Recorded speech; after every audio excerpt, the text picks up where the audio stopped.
our new silk screens that we have out. These are made with a thermal imaging machine, so they're very, very durable. We like to use, this is one of our silk screens, which is a tree, and we like to use some silk screen medium to help thicken up the color, because if we were to use color straight out of the bottle, it wouldn't be thick enough and it would go underneath the screen and give you a blurred image.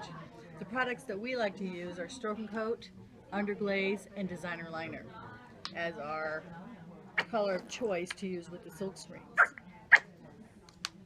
As you can see right out of the bottle, it's very runny. And we're going to use some silk screen medium, which is in a powder form, to thicken up the color. So you just sprinkle a little bit on top. You don't want to go too much, just a little bit, like if you're salting your food. And you mix it in with your color, and today I'm using Stroke and Coats. And I'm thickening it up, and I'm really pressing it down so I can make it nice and smooth. You can see it thickening up as I'm pushing it through. And what we're looking for is the thickness of peanut butter.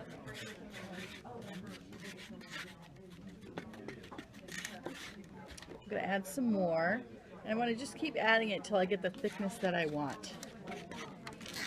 If you were to put too much of the thickening agent, the silk screen medium, into your color and it got too thick, the way to fix that is just to add some more color and thin it out a little bit. And of course, if it's not thick enough, you just keep adding the medium until you get the thickness that you want. You can see it's starting to thicken up very nicely, and we are looking for something, like I said, the consistency of creamy peanut butter. And I think I've just about got it. There we go. Every screen has a dull side and a shiny side. We want to put the shiny side down. And what I've done was I've taken a permanent marker and I've put a line around my design so I know that I don't have to fill this whole screen with color. I just go up to the black line. Got it. Shiny side down. I like to start in the middle so it'll help me hold down my screen. I use my finger as my applicator and I go in a circular motion, so I'm making sure that I'm pressing the color through the screen.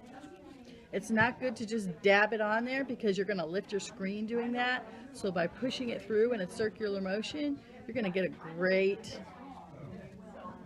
image.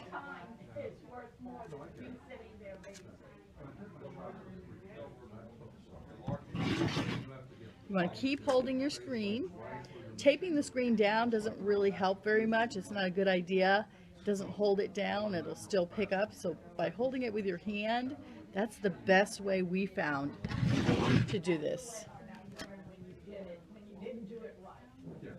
So I'm just filling it in. I'm working from the center out. I'm turning my tile around so it's comfortable for me to keep screening. You can certainly do this on wet clay. You can do it on greenware. You can do it on bisque like I'm doing here. You can do it on on top of glaze. You can do it on glass. You can do it on fabric. It just depends on what medium you want to use as your ink. Like I said, we like to use our designer liner and underglaze and Stroke and Coat. So today I'm using Stroke and Coat. And we pull it up and voila.